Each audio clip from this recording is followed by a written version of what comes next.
اسلام نے عورت کو کیا دیا. یہ تو میں نے آپ کو تھوڑی سی بیک گراؤنڈ ابھی بتائی ہے کہ اس وقت میں عورت کے ساتھ کیا سلوک ہوتا, معاشرے میں اس کی حیثیت کیا تھی. اور پھر قرآن مجید میں بھی رب تعالیٰ نے اس کا ذکر فرمایا, غالباً 8ویں پارے میں ہے, جب ان کا وہ جانور, وہ اونٹنی جو انہوں نے بت کے نام پر چھوڑی ہوتی, تو کہتے کہ جو بھی اس میں سے بچہ پیدا ہوگا وہ ہم اس کو ذبح کریں گے اور صرف مرد اس کا گوشت کھائیں گے, عورت نہیں کھائے گی. اور اگر بالفرض وہ بچہ جو اونٹنی دیتی جو بت کے نام پر چھوڑی ہوئی ہے, اس سے وہ کام کاج نہ لیتے, کچھ بھی اس سے وہ کام نہ لیتے, اب جب اس کا بچہ پیدا ہوتا اور مردہ بچہ پیدا ہوتا, یعنی پیدا ہوا ہی وہ مردہ ہے, مردار ہے, اب وہ کہتے کہ یہ جو بچہ ہے یا یہ جو گوشت ہے اس کا, یہ عورتیں بھی کھا سکتی ہیں. یعنی اگر زندہ پیدا ہوا ہے, صحیح سلامت پیدا ہوا ہے, اس کا گوشت صرف مرد کھا سکتے ہیں, عورتوں پر حرام ہے اس کا گوشت کھانا. اور اگر وہ مردہ پیدا ہو جاتا ہے تو کہتے ٹھیک ہے خواتین کو بھی دے دو. یہ آپ اندازہ کریں کیا ان کا ذہن تھا خواتین کے بارے میں. رب تعالیٰ نے قرآن مجید میں, یہ سورہ بقرہ کی آیت نمبر 228 ہے, وَلَهُنَّ مِثْلُ الَّذِي عَلَيْهِنَّ بِالْمَعْرُوفِ وَلِلرِّجَالِ عَلَيْهِنَّ دَرَجَةٌ. رب تعالیٰ فرماتا ہے عورتوں کے لیے وہی چیزیں مردوں پر لازم ہے جو ہم نے عورتوں پر لازم کیا ہے کہ وہ مردوں سے بھلائی کرے. اگر عورت پر یہ لازم ہے اپنے خاوند سے اچھا سلوک کرے, رب فرماتا ہے خاوند پر بھی یہ لازم ہے عورت سے اچھا سلوک کرے. وَلِلرِّجَالِ عَلَيْهِنَّ دَرَجَةٌ. لیکن اب یہ رب تعالیٰ نے معاشرے میں ایک بیلنس رکھنے کے لیے اور معاشرے میں بگاڑ پیدا نہ ہو, اب جہاں پر ہر بندہ کہے میں ہی یہاں کا سردار ہوں تو ظاہری بات ہے وہاں جنگ ہی ہوگی. لیکن اگر ایک سردار ہو, باقی سارے کہے ہم اس کے ماتحت ہیں, ہم اس کو مشورہ دیں گے, باقی یہ ہم سے اوپر ہے, تو پھر اس معاشرے میں بگاڑ نہیں ہوتا. لیکن اگر ہر کوئی کہے بھی میں ہی اس معاشرے کا سردار ہوں, میں ہی اس علاقے کا سردار ہوں, تو پھر تو وہاں جنگیں ہی ہوں گی. تو رب تعالیٰ نے فرمایا وَلِلرِّجَالِ عَلَيْهِنَّ دَرَجَةٌ. مردوں کو عورتوں پر ایک درجہ فوقیت ہے. رب تعالیٰ نے ان کو اوپر رکھا ہے. ان کو کیوں اوپر رکھا ہے؟ یہ اوپر رہیں گے تو عورتوں کی ذمہ داری اٹھائیں گے. آج مرد کو کہو کہ تم عورتوں سے نیچے ہو اور عورتوں کا مقام تم سے زیادہ ہے ہر لحاظ سے, وہ کہے گا ٹھیک ہے جب ان کا مقام زیادہ ہے ہم کچھ بھی نہیں ہے ان کے مقابلے میں, تو سب کچھ یہ خود ہی کر لیں. لیکن جب اس کو مقام اعلیٰ دیا گیا اور صرف معاشرے میں ایک ذمہ داری کی وجہ سے, ورنہ رشتے ناتوں کے حوالے سے ہر لحاظ سے عورت کو مقام حاصل ہے. آپ میاں بیوی کی طرف جائیں تو بتائیں مرد کے اوپر کتنی ذمہ داریاں ہیں عورت کے حوالے سے. ایک مرد ہے جب عورت کو نکاح میں لے آیا, اس پر لازم ہے وہ اس کو رہنے کے لیے اچھی جگہ دے, اس پر لازم ہے وہ اس کا خرچ اٹھائے, گھر میں جو کھانا اس کو کھلانا ہے خود کھانا ہے, یہ مرد کے ذمے ہے, عورت کے ذمے تو نہیں ہے. اسی طرح جو نان و نفقہ, یہ عورت پر لازم نہیں ہے کہ تمہارے خاوند کے جیب میں پیسے نہیں ہیں تو تم اس کی جیب میں پیسے ڈالو, یہ مرد پر لازم ہے. حتیٰ کہ آقا علیہ الصلوۃ والسلام کی بارگاہ میں چند ایک صحابیات نے یہ سوال بھی کیا کہ ہمارے خاوند پیسے ان کے پاس ہوتے ہیں, ضرورت کے لیے بھی ہمیں خرچہ نہیں دیتے, تھوڑے کنجوس ہیں, تو اگر ہم ان سے پوچھے بغیر ان کی جیب سے یا ان کے جو پڑی ہوئی رقم سے کچھ لے لیں تو اجازت ہے؟ آقا علیہ الصلوۃ والسلام نے فرمایا لے سکتی ہو. اب اور مرد کو اجازت نہیں ہے کہ وہ عورت کا کوئی بھی مال اس کی اجازت کے بغیر اس پر قبضہ کر لے. اب آپ اندازہ کریں, اسی طرح دو رشتے ہیں ماں باپ کے, جو ہمارے والد صاحب ہیں, جو باپ ہیں سب کے وہ مرد ہیں, جو والدہ ہیں ماں ہیں سب کی وہ عورت ہے. تو آپ بتائیں کہ اس رشتے اور ناطے میں باپ کا مقام اسلام نے زیادہ بتایا ہے یا عورت کا؟ ماں کا مقام زیادہ بتایا ہے یا باپ کا؟ سب کو پتہ ہے. صحابی حضور کی بارگاہ میں حاضر ہوئے, عرض کی حضور میں نے بھی آپ کے ساتھ جنگ پر جانا ہے, میں بھی آپ کے ساتھ غزوہ پر جانے کا ارادہ رکھتا ہوں, حضور مجھے بھی ساتھ لے جائیں. حضور نے فرمایا الاکا امن, ماں زندہ ہے؟ عرض کی حضور زندہ ہے. آپ نے فرمایا اور دوسری روایت میں حضور نے فرمایا کہ والدین ہیں؟ اس نے عرض کی حضور والدین زندہ ہیں. تو حضور نے فرمایا ففیہما جاہد, جہاد کرنا ہے تو ان کی خدمت کر, تمہارے لیے اتنا ہی اجر ہوگا اور دوسری روایت میں صرف ماں کا ذکر ہے، اور وہاں پر آگے آقا علیہ الصلوۃ والسلام نے وہاں پر یہ جملہ ارشاد فرمایا جو ہر بندے کی زبان پر ہے۔ حضور نے فرمایا جا کر ماں کی خدمت کر، ان الجنت عند قدمیہا، جنت تلاش کرنی ہے وہ تو اس کے پاؤں کے پاس ہے۔ تو نے جنت لینی ہے کہ میں جا کر میدان جہاد میں لڑوں گا، فتح حاصل کروں گا یا شہید ہو جاؤں گا، اللہ مجھے جنت دے گا، گھر بیٹھے بھی تو وہ جنت حاصل کر سکتا ہے۔ وہ جو ثواب کسی مجاہد کو میدان جہاد میں رب دے گا، تجھے وہ ثواب رب تعالیٰ گھر میں بیٹھے ہوئے ان ماں باپ کی خدمت میں بھی عطا فرمائے گا۔ آپ اندازہ کریں۔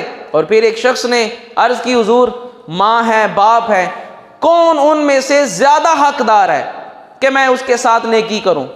آقا علیہ الصلوۃ والسلام نے فرمایا امک، تیری ماں زیادہ حقدار ہے۔ عرض کی حضور ماں کے بعد؟ حضور نے فرمایا امک، تیری ماں۔ عرض کی حضور پھر؟ آپ نے فرمایا امک، تیری ماں۔ عرض کی حضور پھر؟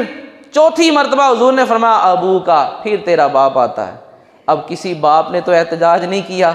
ہم بھی یہ جمعہ پڑھنے کے بعد یا 8 مارچ کو ہم بھی نکلتے ہیں کہ یہ کیا اسلام نے مردوں کو چوتھے نمبر پر رکھا ہوا ہے؟ یہ سارے جو بزرگ صاحب اولاد ہیں، ہمیں بھی پھر احتجاج کرنا چاہیے کہ اسلام نے یہ جو خاتون اپنے حق کے لیے باہر نکلی ہوئی ہے، اس کے 3 درجے بعد جا کر ہمیں رکھا ہوا ہے، ہم تو نہیں نکلتے۔ اور جن کو اسلام نے اتنا مقام دیا ہوا ہے ان کو بہکا کر سڑکوں پر روڈوں پر لے آتے ہیں کہ اپنے حقوق کے لیے لڑو۔ بھئی اس سے بہتر اور تمہیں کوئی کیا حق دے سکتا ہے؟ یورپ سے تم حق لینا چاہتی ہو جنہوں نے عورت کو ایک استعمال کی ٹیشو پیپر بنایا ہوا ہے، اور آپ چلے جائیں ان کی زندگیاں پڑھیں جا کر، کسی نے کتنی جگہ پر اس کو طلاق ہوئی ہے اور کتنے ہی لوگوں کے ساتھ ناجائز بغیر نکاح کے تعلقات ہیں، اور کماتی وہ خود ہے، اپنی اولاد کو خود پالتی ہے، تعلق جس مرضی سے رکھے، اس کے اوپر لازم نہیں ہے کہ وہ اس کی اولاد کی پرورش کرے۔ یہ اس معاشرے کی حقیقت ہے، اور وہ چاہتے ہیں اتنا پیارا معاشرہ ہے، یہاں پر وہ جو بے حیائی اور جس اذیت سے ہم گزر رہے ہیں۔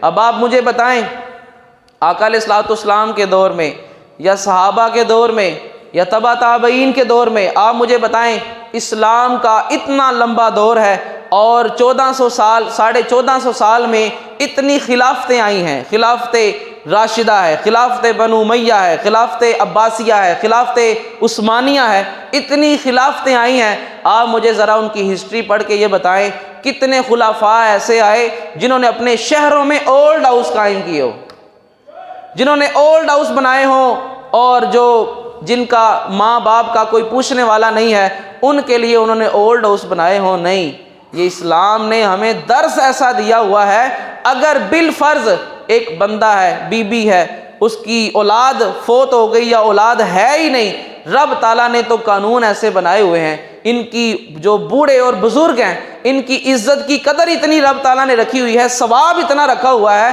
یہ تو راہ جاتے بھی کسی بزرگ کی عزت کرتے ہیں، یہ تو راہ جاتے بھی اگر کوئی خاندان میں جس کو پوچھنے والا بھی نہ ہو، اسلام تو کہتا ہے اس کو بھی تم نے جا کر پوچھنا ہے۔ یہ نہیں کہتا کہ اولاد ٹھیک ٹھاک ہے، کماتی ہے، لیکن والدین کی کھانسی سے پریشان ہے، اس کی بیماری سے پریشان ہے، اور اس کو اٹھا کر اولڈ ہاؤس میں پھینک دیتے ہیں۔ اسلام میں اس کا تو تصور بھی نہیں ہے۔ اور وہاں آپ چلے جائیں، وہاں اولڈ ہاؤس بھی ہیں اور وہاں پر یتیم خانے بھی ہیں۔ یہ تو آج اب ہمارے معاشرے میں یتیم خانے بننے شروع ہوئے ہیں جب سے بے حیائی، اور اس میں بھی زیادہ جو وجہ ہے وہ بے حیائی ہے، بے حیائی کی وجہ سے کہ لوگ گناہ کرتے ہیں اور اس کو چھپانے کے لیے روڈوں پر اپنے گناہ کو پھینک جاتے ہیں، یہ اس وجہ سے یہ یتیم خانے زیادہ ہوئے ہیں۔ ورنہ آپ بتائیں جس اسلام نے اور جس اللہ کے محبوب نے فرمایا ہو انا وکافل الیتیم کہاتین فی الجنہ، لوگو وہ بندہ جو کسی یتیم کی کفالت کرے گا، کسی یتیم کو اپنے گھر میں جگہ دے، اس کی پرورش کرے، اس کو اپنے آپ جتنا کر دے کہ وہ ذمہ داری اٹھانے کے قابل ہو جائے، اتنی اس کی پرورش کر دے، قیامت کے دن جنت کے اندر وہ اور میں ایسے ہوں گا جیسے یہ 2 انگلیاں ہوتی ہیں، ان 2 انگلیوں کے درمیان کوئی تیسری انگلی نہیں ہے۔ حضور نے یہ نہیں فرمایا یہ جو 2 انگلیاں ہیں کہ درمیان میں یہ انگلی ہے، حضور نے فرمایا ہاتین، یہ جو 2 انگلیاں ہیں ان کے درمیان جب یہ ملتی ہیں تو ہوا بھی گزرنے کی جگہ نہیں ہوتی۔ جو یتیم کی کفالت کرنے والا ہوگا جنت میں اپنے ساتھ میں اسے ایسے رکھوں گا۔ یہ ہمیں اسلام نے بتایا ہے. اسلام نے کوئی ایک حدیث بھی نہیں ہے حضور نے فرمایا ہو کہ یتیم خانے کھولنے سے ثواب ملتا ہے. نہیں. اب کتنے کو لوگ یتیم ہوں گے، اگر کسی گھر میں یا 10 گھروں میں سے ایک گھر بھی کسی ایک یتیم کو پناہ دے دے تو معاشرے میں ہمیں یتیم خانوں کی کوئی ضرورت نہیں ہے. اور اگر بالفرض باپ چلا گیا، اولاد یتیم ہوگی، اسلام نے کہا یہ خاتون اب کسی اور سے نکاح کر لے، کسی اور سے نکاح کرے گی تو وہ جو اس کا خاوند ہوگا وہ ان کے ساتھ اپنی اولاد جیسا سلوک کرے گا. رب تعالیٰ نے اس کے لیے بھی یہی حکم ارشاد فرمایا ہے.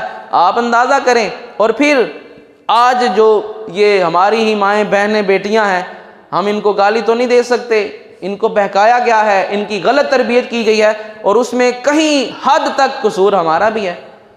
یہ جو آئی ہوئی ہیں روڈوں پر، کسی کی بہن ہے، کسی کی بیٹی ہے، کسی کی ماں ہے، کسی کی بیوی ہیں، اگر انہوں نے ان کی تربیت اچھے طریقے سے کی ہوتی اور ان کو بتایا ہوتا کہ اسلام نے دیا کیا ہے، ان کو اس قدر آزادی نہ دی ہوتی، لباس میں، باہر چلنے پھرنے میں اس قدر ان کو آزاد نہ کیا ہوتا تو آج یہ اس جگہ پر نہ ہوتے. وہ میں کلپ ایک دیکھ رہا تھا، وہ اینکر اس مارچ میں ایک لڑکی سے پوچھتا آپ کیا کرتی ہیں؟ وہ کہتی کہ میں غالباً پنجاب یونیورسٹی میں یا لاہور کی کسی یونیورسٹی میں بی اے لیول پر تعلیم حاصل کر رہی ہوں. اس نے پوچھا بھئی خرچہ کون اٹھا رہا ہے؟ وہ کہتی کہ میرے والد صاحب میرا خرچہ اٹھا رہے ہیں. اس نے کہا اگر والد صاحب تمہارا خرچہ اٹھا رہے ہیں تو کیا وہ والد وہ تمہیں نہیں کہہ سکتا کہ بیٹا اس انداز میں باہر نکلنا ہے، جب گھر سے باہر جانا ہے تو سر کو ڈھانپنا ہے، چہرے کو ڈھانپنا ہے؟ اس نے کہا نہیں، میرے والد صاحب مجھے کہہ سکتے ہیں کہ ایسا کرنا چاہیے، بیٹا ایسا کرنا چاہیے. وہ مجھے فورس نہیں کر سکتے، وہ یہ نہیں کہہ سکتے کہ بغیر دوپٹے کے تم نے باہر نہیں نکلنا، ان کو کوئی حق نہیں ہے. آپ اندازہ کریں ہماری اولادوں کی کیا سوچ جا رہی ہے. اور اب تو وہ قانون ابھی فی الحال پاس نہیں ہے، وہ انڈر پروسیس ہے، یعنی وہ اس کا سسٹم چل ضرور رہا ہے اور ہمیں اس کا علم نہیں ہے. ایسا قانون جب حکومتی سطح پر، عدالتی سطح پر ایسا قانون نافذ ہو جائے گا کہ اگر کوئی بالغ بچہ یا بچی وہ کوئی بھی کام کرے اور والدین اس کو منع کریں تو اولاد اپنے ہی ماں باپ کے خلاف FIR بھی دے سکتی ہے. یہ اندازہ کریں. اور اسلام کیا کہتا ہے؟ اسلام کہتا ہے اگر والد یا والدہ انہوں نے اپنی اولاد کو قتل کر دیا ہے، چھوٹی بات نہیں ہے، اگر والد یا والدہ انہوں نے اولاد کو قتل کر دیا ہے تو باقی تو سارے قتل ان کا بدلہ کیا ہوتا ہے کہ جو قتل کرنے والا اس کو قتل کیا جاتا ہے، اس کو بھی پھانسی دی جاتی ہے. والدین میں سے اگر بالفرض خدا نخواستہ اولاد میں کو کسی کو قتل کر دیں تو اس کی سزا پھانسی اور سزائے موت نہیں ہے. کیوں؟ یہ جنہوں نے اس کو قتل کیا ہے یہ دنیا میں بھی انہی کے سبب سے آیا ہے. اسلام نے یہاں تک ان والدین کو مقام دیا ہے. اس کا مطلب یہ نہیں کہ اسلام کہہ رہا ہے کہ اولادوں کو معاذ اللہ قتل کر دو. اگر بالفرض ایسا ہو بھی جائے تو ماں باپ کو اتنا حق دیا ہے اسلام نے. اور وہ کہتے ہیں کہ اگر ماں باپ نے ڈانٹ بھی دیا ہے تو وہ کہہ سکتے ہیں کہ یہ مجھے میری آزادی اور میری خوشی کے مطابق چلنے پھرنے نہیں دیتے، میرے معاملات میں دخل اندازی دیتے ہیں. اب آپ بتائیں جب عورت اپنے بھائی کے خلاف، اپنے والد کے خلاف یا اپنے خاوند کے خلاف یہ کیس کر دے اور یہ قانون بن جائے کہ یہ اس کو پوچھ بھی نہیں سکتے، تو آپ مجھے یہ بتائیں کیا وہ خاوند، وہ بھائی یا وہ والد اس عورت کی ذمہ داری اٹھائے گا؟ یہ تو میری مانتی نہیں، میں اسے کچھ کہوں تو تھانے چلی جاتی ہے. تو وہ پھر باپ یہی کہے گا ٹھیک ہے جو مرضی کر، جہاں سے مرضی کما اور کھا، اپنی تعلیم خود ہی حاصل کر، میں نے صرف کھانے تمہیں کھلانے کا ٹھیکہ میرے ذمہ، میں تمہیں پوچھ نہیں سکتا، میں تمہیں منع نہیں کر سکتا، میں تمہیں ڈانٹ نہیں سکتا، تو مجھ پر تو تمہاری ذمہ داری ہے. ٹھیک ہے میں بھی اس سے ہاتھ اٹھاتا ہوں، جاؤ اب جو مرضی کرو. یہ ہے وہ معاشرہ جو وہ لوگ چاہتے ہیں. جب عورت آزاد ہوگی تو کن کے پاس جائے گی؟ اہل ثروت کے پاس، مال و دولت والوں کے پاس. اور ایسی ایسی اصطلاحات اور ایسے ایسے وہاں پر سسٹم ہے کہ اگر میں آپ کے سامنے ذکر کروں تو آپ حیران رہ جائیں. لیکن اس قدر بے حیائی وہاں پر ہے اور وہ چاہتے ہیں ہمارے اس معاشرے میں بھی وہی بے حیائی ہو. اب حضرت جابر آپ اندازہ کریں اسلام نے مرد ہونے کے ناطے عورت کی کتنی ذمہ داری اس کے ذمہ پر رکھی ہوئی ہے.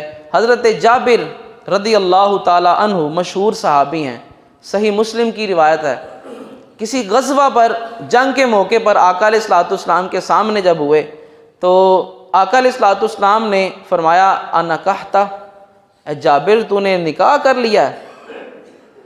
اب اس سے میں ایک نقطہ یہاں سے ایک یہ بھی نکالا کرتا ہوں کہ آپ اندازہ کریں کہ جب حضرت جابر بن عبداللہ الانصاری رضی اللہ تعالیٰ عنہ ان کے آپ نے ایک دوسری حدیث بھی سنی ہوگی آپ لوگوں نے کہ ایک صحابی حضور کی بارگاہ میں آئے، عرض کی حضور میرے والد پر بڑا قرضہ تھا، وہ فوت ہو گئے، لیکن میں وہ قرضہ ادا نہیں کر سکتا، میرے پاس اتنا مال نہیں ہے، ہاں فصل جو ہماری کھجوروں کی وہ آئی ہے لیکن وہ تھوڑی سی ہے، قرض زیادہ ہے، تو وہ قرض نہیں اتار سکتے۔ حضور ان کے ساتھ تشریف لے گئے، آقا علیہ الصلوۃ والسلام نے وہاں پر حضور تشریف فرما ہوئے اور آقا علیہ الصلوۃ والسلام نے فرمایا اے جابر جو قرض خواہ ہیں جن کا تیرے والد نے قرض دینا ہے ان کو لے آ، سب کو بلا کے لے آ۔ عرض کی حضور کھجوریں تھوڑی ہیں، قرضہ بہت زیادہ ہے۔ حضور نے فرمایا سب کو لے آ، ایک ایک کر کے ان کو کھڑا کرتے جاؤ، اس سے پوچھو تمہارا کتنا قرضہ ہے۔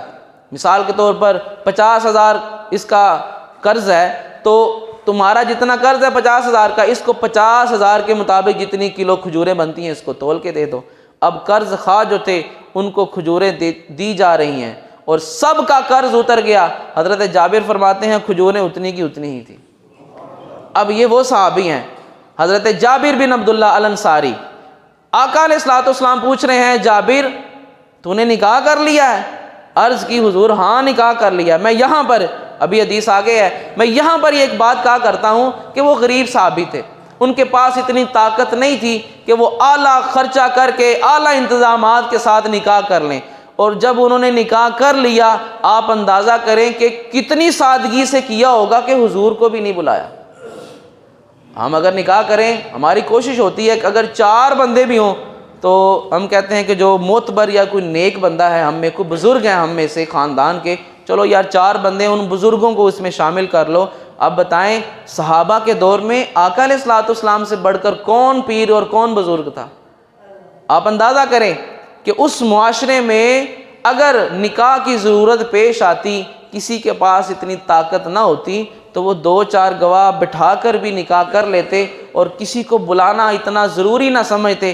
آج ہم میں سے جن کے پاس حیثیت ہے ان کی بات نہیں کر رہا، وہ ہمارے معاشرے کے رسم و رواج کی وجہ سے اپنے آپ کو ہم نے اتنا پابند کر لیا ہے کہ کئی بندے ایسے ہیں وہ سود پر قرضہ اٹھا کر شادیاں کر رہے ہوتے ہیں، قرضہ اٹھا کر شادیاں کرتے ہیں، اور بعض تو ایسے ہیں سال 2 سال پھر زندگیاں قرضہ اتارنے میں گزر جاتی ہیں۔ اسلام ہمیں یہ نہیں بتاتا۔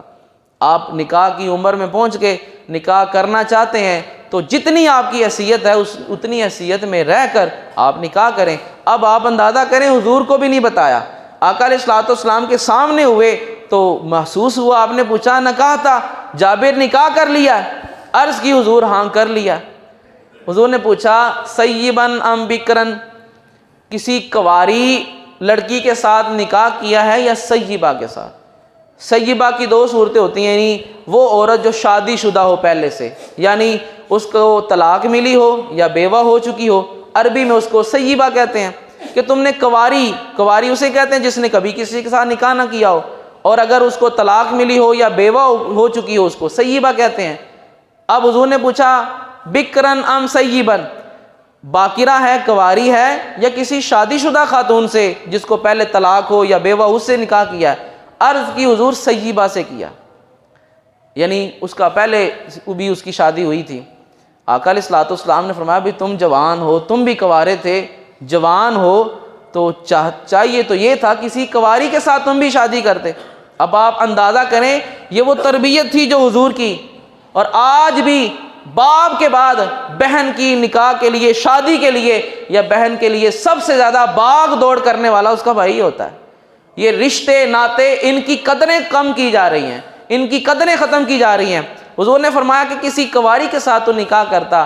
عرض کی حضور آپ کو پتہ ہے میرے والد عبداللہ جب دنیا سے گئے 7 یا 9، ایک روایت میں 7 اور ایک میں 9 کا، کہ ان کی 9 بیٹیاں یعنی میری 7 یا 9 بہنیں اور میں اکیلا بھائی ہوں۔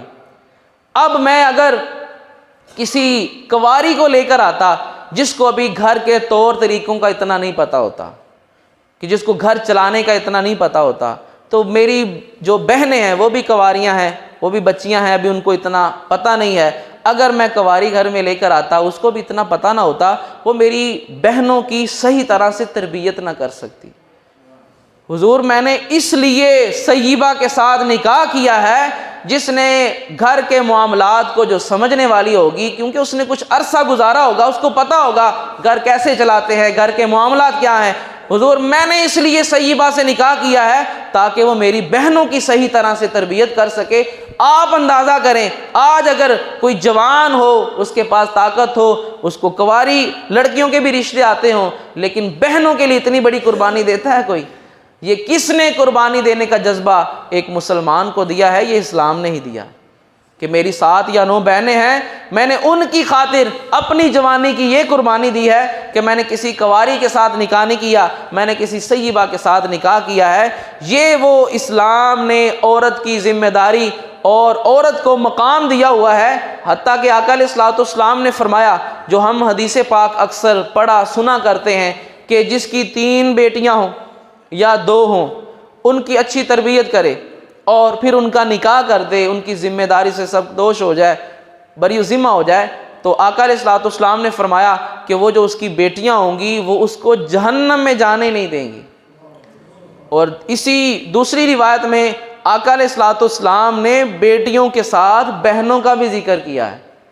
کسی نے 3، 2 یا 1 بیٹی، یا کسی کی 3، 2 یا 1 بہن تھی، اور اس نے اپنی بہن کے لیے کمایا ہے، محنت کی ہے، اس کا نکاح کر دیا ہے، اس کو کسی کے سپرد کر دیا ہے، محفوظ ہاتھوں میں دے دیا ہے، اب آقا علیہ الصلوۃ والسلام نے فرمایا وہ اس کی بیٹیاں یا اس کی بہنیں قیامت کے دن اس کو جہنم میں نہیں جانے دیں گی، کہ یا اللہ یہ تو دنیا میں ہماری ذمہ داری اٹھا کر آیا ہے، ہمارے ماں باپ کے ساتھ یہ بھائی ہی تو تھا جس نے ہماری ذمہ داری اٹھائی، یہ بھائی ہی تو تھا جو باپ بن کر ہماری پرورش بھی کرتا رہا، ہمیں سنبھالتا بھی رہا، ہمارا خرچ بھی اٹھاتا رہا، ہماری شادیاں بھی اس نے کی ہیں، یا اللہ ہم اس کو جہنم میں جانے نہیں دیں گی۔ آپ اندازہ کریں اسلام نے کتنا یہ خوبصورت رشتوں کا نظام دیا ہے، اسلام نے کتنا یہ خوبصورت ایک دوسرے کی حفاظت، ایک دوسرے سے محبت کا یہ رشتہ اور ناطے بنائے ہوئے ہیں، لیکن آج وہ ہماری ان خواتین کے ذریعے سے اور یورپ کا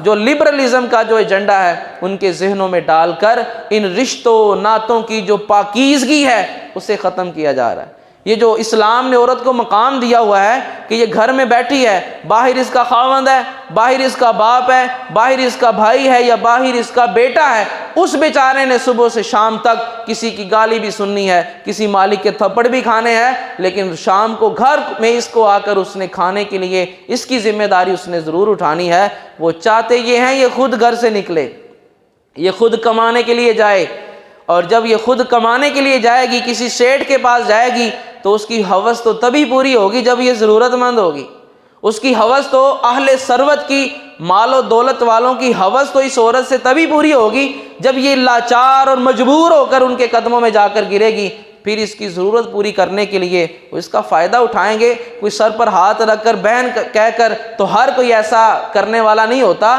ہر ایک فائدہ اٹھانے والا اس دور میں ہوتا ہے۔ وہ چاہتے یہ ہے ایک تو ان کا معاشرہ جس طرح ترتیب سے قائم ہے، ایک تو ان کا معاشرہ اس طریقے سے قائم نہ رہے، ان میں بے حیائی پھیل جائے اور ایسے ایسے ان میں معاملات ہوں کہ وہ جو معاشرے کی خوبصورتی، کہ اسلام کی خوبصورتی، باہر سے جو لوگ آتے ہیں امریکہ سے، وہاں کے رہنے والے غیر مسلم یا ہمارے جو پاکستانی وہاں پر جاتے ہیں، تو آپ بے شک پوچھ سکتے ہیں، جو وہاں لوگ جاتے ہیں آپ کو آ کر بتائیں گے بھی کہ مسلمانوں کے جو فیملی سسٹم ہے کہ ایک گھر میں 2-3 بھائی، ان کی بیویاں، بچے سارے اکٹھے رہ رہے ہیں، اور جو پوتا ہے، باپ تو دور کی بات ہے، وہ اپنے دادا کا بھی فرما بردار ہوتا ہے۔ وہ جب یہ سسٹم دیکھتے ہیں تو وہ اتنا حیران ہوتے ہیں کہ یہ سسٹم ہے آپ کے پاس، ہمارے تو بیٹے ہیں پتہ نہیں کہاں ہیں، کبھی ملنے بھی نہیں آئے۔ یہ فادر ڈے انہوں نے بنائے ہوئے ہیں، یہ مدر ڈے انہوں نے بنائے ہوئے ہیں کہ سال ہو گیا ماں کو نہیں مل کے آئے، چلو یہ مدر ڈے ہے آج ہی ملاؤ، سال ہو گیا باپ کی شکل نہیں دیکھی، آج فادر ڈے ہے آج ہی باپ کو جا کر ملاؤ۔ اور یہ ہم ہیں کہ حضور نے فرمایا والدین کو جو اچھی اور